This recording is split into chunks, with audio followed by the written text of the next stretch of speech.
most of the Armenians in this room probably experienced, I did too. My parents had a painting of Sayat on the wall. And, you know, you grow up as a 6-year-old wondering, who is this guy? You know, we weren't a family that came from a rich background with paintings over the wall. One or two paintings. And there's this guy called Sayat on the wall permanently.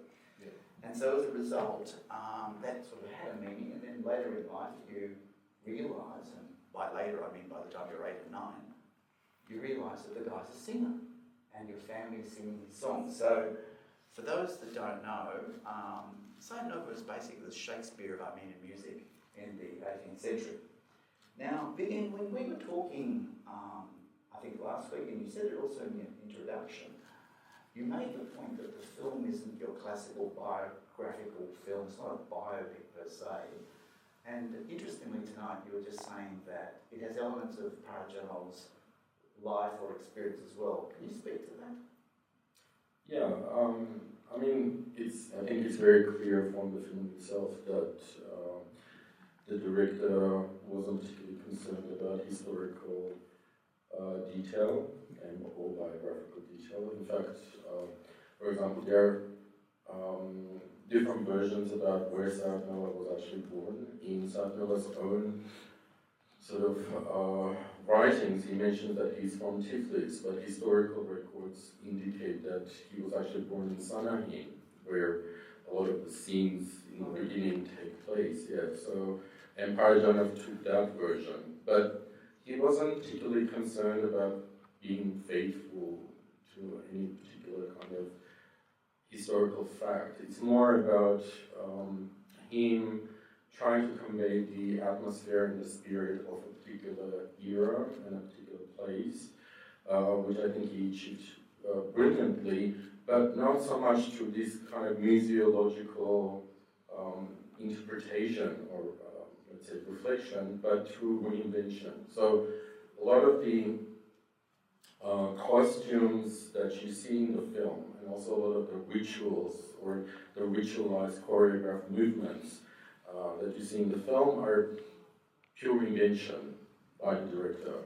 They're just flourishes that he would come up on the spot, but they look authentic because I guess he would play with materials and he would play with the arrangement of things until they look like they've existed forever, in a sense. So yeah, that's. So to sort of explore that a bit, I'm going to ask you, I'm going to give you 9 words, and in that classical sense, with each word I want you to think of a word in response, and very quickly. So here we go.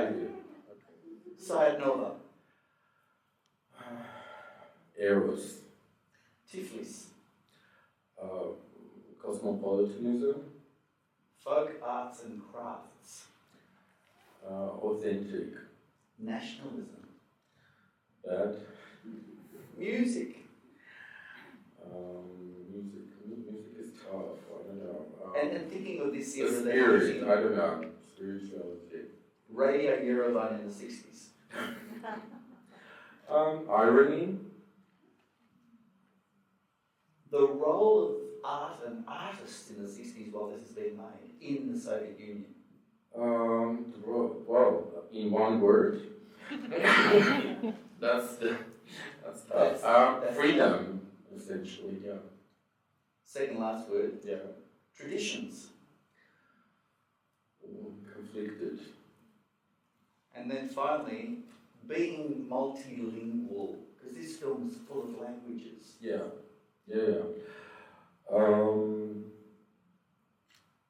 I can't say one word, I'll just say a phrase, open mind, I guess. Right. Yeah. Now, you said the other evening that you've been present while this film's been shown in different cultures, and I got the feeling that you were saying that there's been very many different types of responses. Can you sort of try and situate the film as it is presently in world cinema thought of? How do people position it? And obviously different people have different views, but what's your impressions? Yeah, well, I mean, look, the film has a very stable position within the canon of world cinema, and it's been consistently included in, let's say, top 100, top 1,000 greatest films ever made.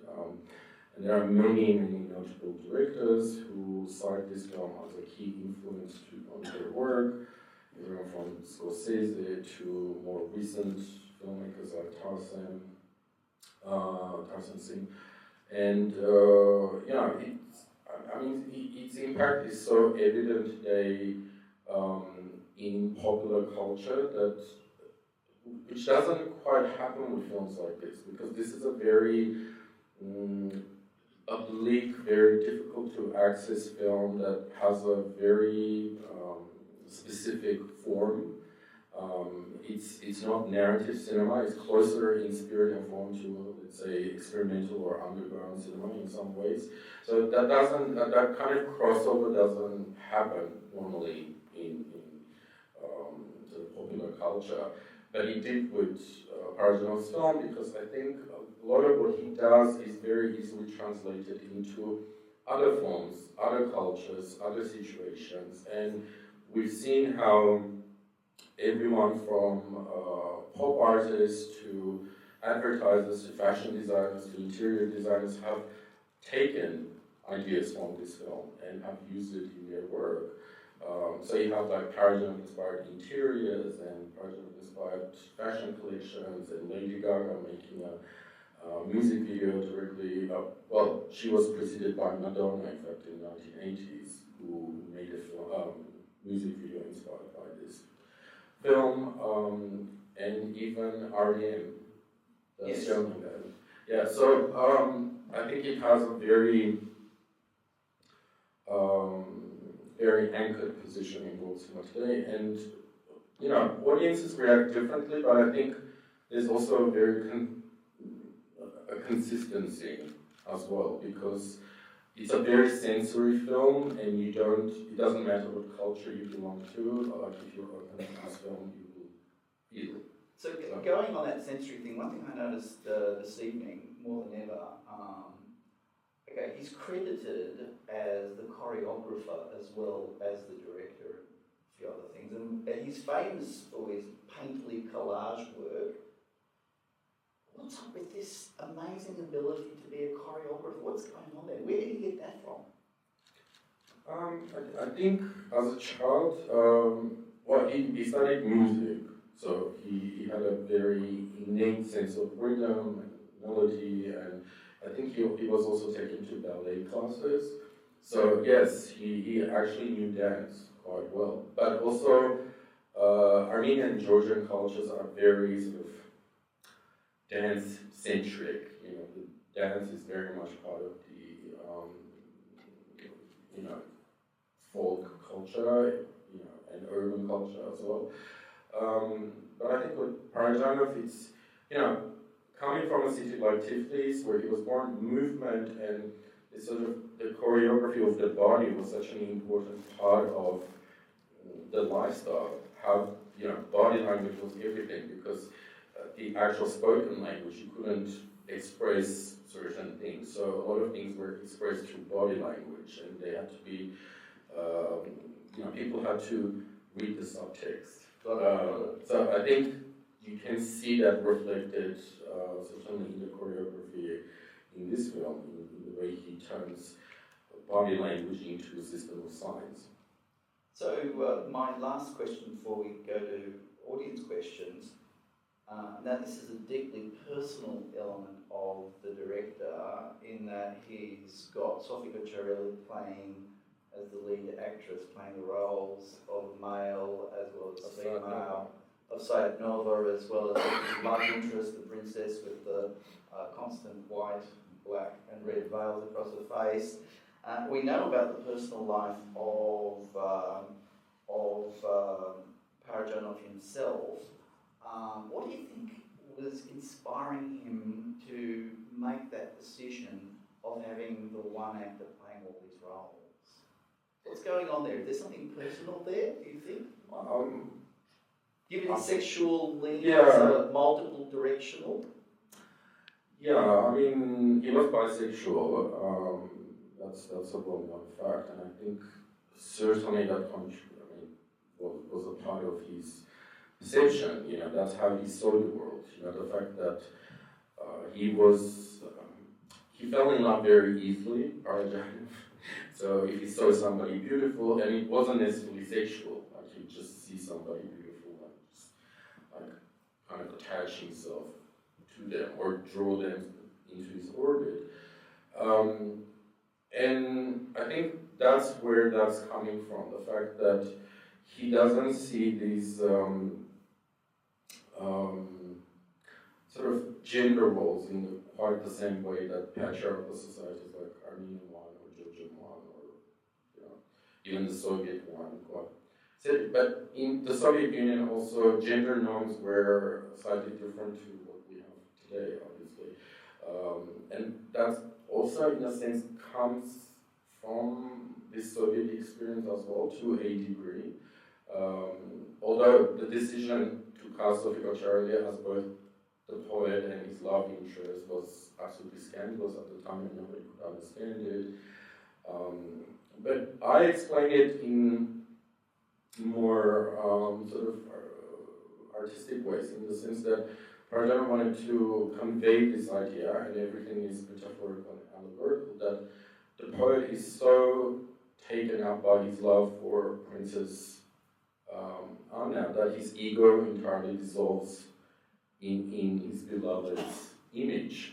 So they essentially become one. He doesn't have an ego, like he's just this completely taken over by the image of this woman, and vice versa, in a sense. So it's that kind of Lacanian take. Although he was not an intellectual, he certainly didn't read the psychoanalyst, but I think the correlation in more intuitive sense is definitely there. And and his incredible ability to just be open to any kind of possibility as long as it had an element of truth and beauty in it. That's it. Questions? My question is, I'm curious as to the 4 minutes that were different in the Russian version, Yeah. and if you can allude to why that was taken out. The history of this one production is so tricky and so enveloped in myth and legend. We still don't quite know exactly how things evolved between the time the film Parajanov presented his rough cut in 1968 and when it was released in sort of middle of September, I think, 1969. But he had a rough cut, like a rough assembly, they call it. It wasn't even a rough cut, it's just a rough assembly of what he intended to, present to the censors. And there was only one screening of that rough cut, after which the studio administration said, we're absolutely not going to agree to this because basically the original version had quite a few more problematic scenes. A lot of scenes where the erotic content of the film was much more explicit, and at the time there was no eroticism on the Soviet screen. You wouldn't see naked bodies or, that was just an anomaly. And there were some scenes that were so explicit in their metaphorical content that I think even Soviet bureaucrats kind of went, okay, this is not going to fly with the Moscow offices, so we have to take it out. So I think there was a period of negotiation, and at one point Parajanov actually got up and left. He said, I'm not going to finish the film, you do whatever you want with it. And I sort of cut bits of his original version and basically left this version. But what the studio administration also demanded was that they take out any references to Sayat Nova from the film. Well, okay, nobody's going to understand that this has anything to do with Sayat Nova because there's a narrative, there's no historical legitimacy to what is being presented on the screen. So let's retitle it into Colour of Pomegranates, and it might just go in like an abstract poetic fantasy or something like that. And they didn't even want to release it across the USSR because because the Central Cinema Committee only agreed for an Armenian release. They said, look, we don't want to get it across the Soviet Union because it's clearly very nationalist in content. So we're talking about 1969, this is already the Brezhnev administration, and they're clamping down on any national sentiment. And Parajanov already had a lot of trouble in Kiev for refusing to give testimony against so-called Ukrainian nationalists, his friends. And that's one of the reasons why he was imprisoned, in fact. But eventually, I think through some intervention, because there were people in Russia who really admired this film,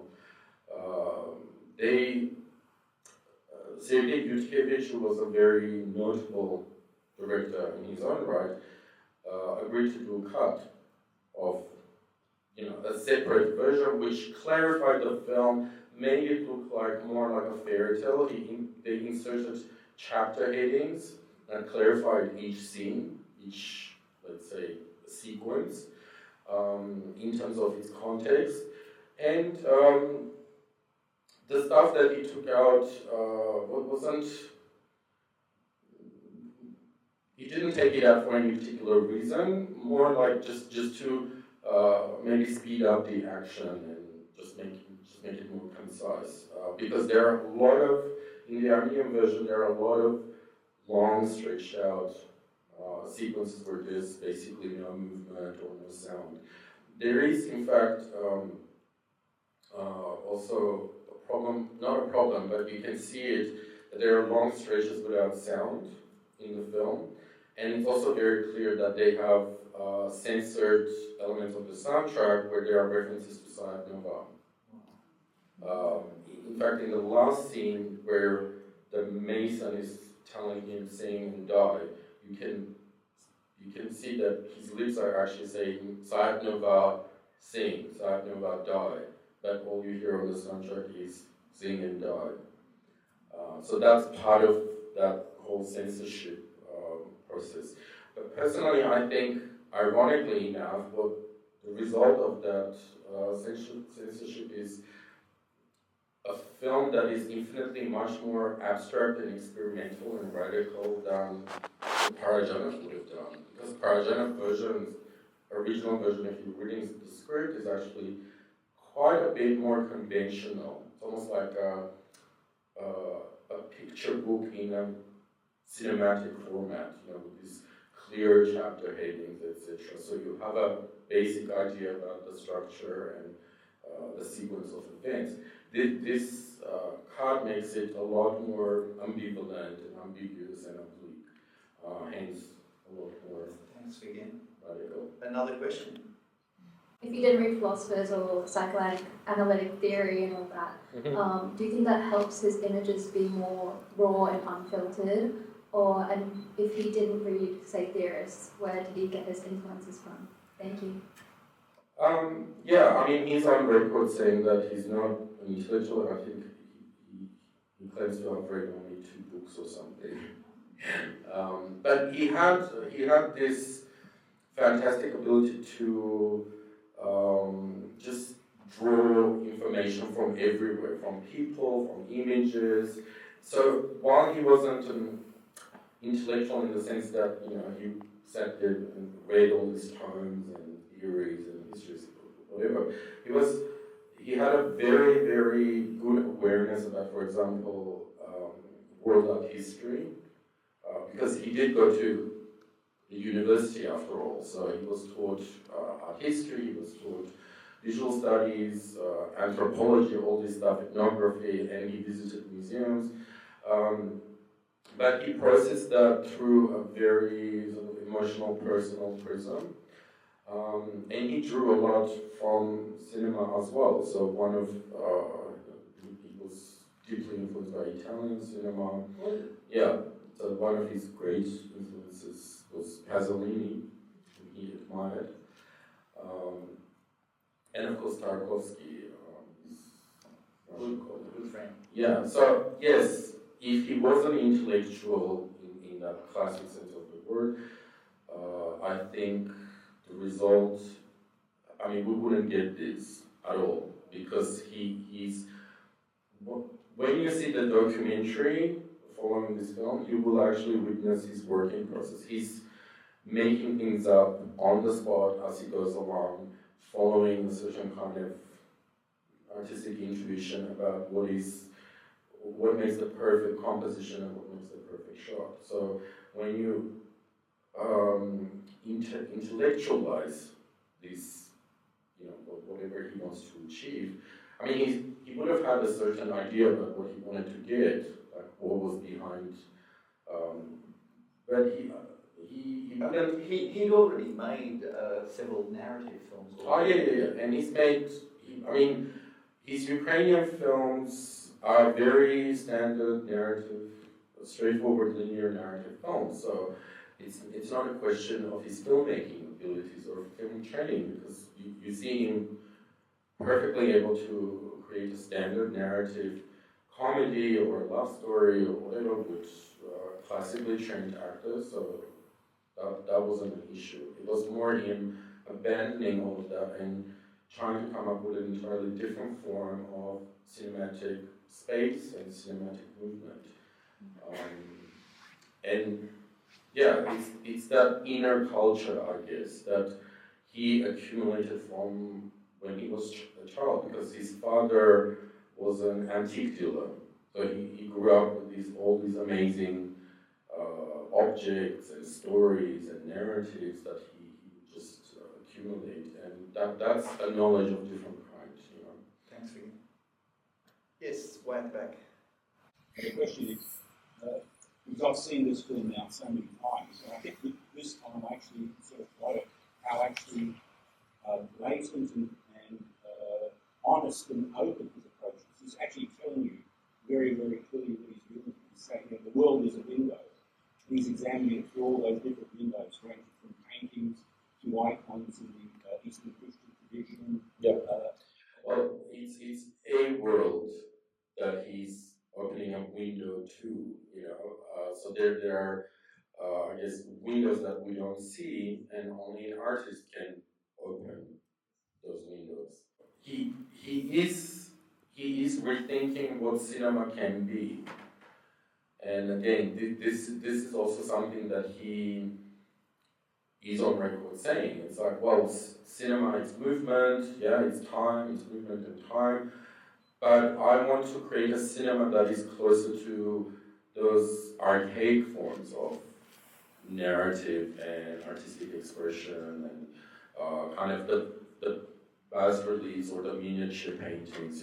Can cinema reach a certain kind of transcend itself to become an eternal form like these things, these other forms. And it's a remarkable experiment in that regard, like a film that moves but doesn't move, a film that is sort of transient but is also an artifact, in a very material sense of the word. So,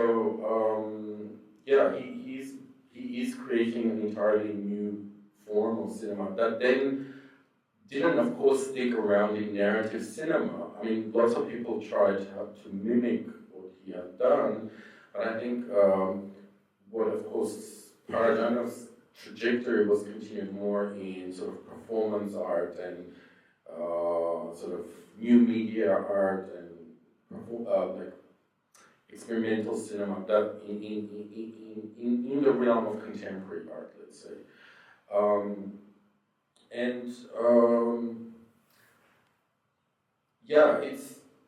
We also have to remember that when he's making this film, this is 1960, end of 1960s, and it's the Soviet Union where everything is ideologized and everything is sort of structured around the notion that the only truth is the truth dictated by the party and by the Communist Party. And here is an artist who comes with this film and says, the only truth, if there is such a thing, is the one created by an artist.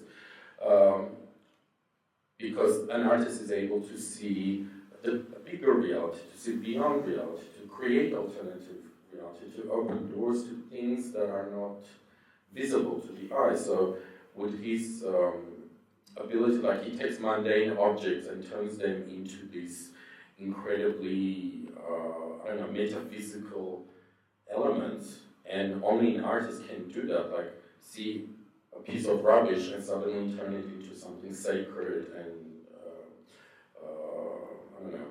full of meaning.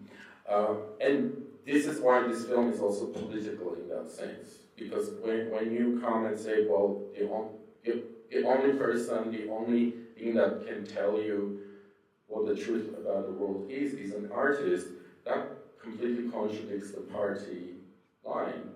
And it wasn't because there was anything explicitly anti-communist in this film, it was basically saying that your political reality is just a fiction, and this is the truth, at least in the spiritual sense. And that's why he was suppressed. So, ladies and gentlemen, that's the end of our Q&A. I think Vigen's last statement is go forth and be an artist, because that's the only real thing. Believe the artist. That's right, follow the artist. Look, there is some very artistic merchandise on sale at this gig, so I strongly recommend the t-shirts and the socks. So join me in thanking Vigen Galstyan. Hope you stick around. Thank you.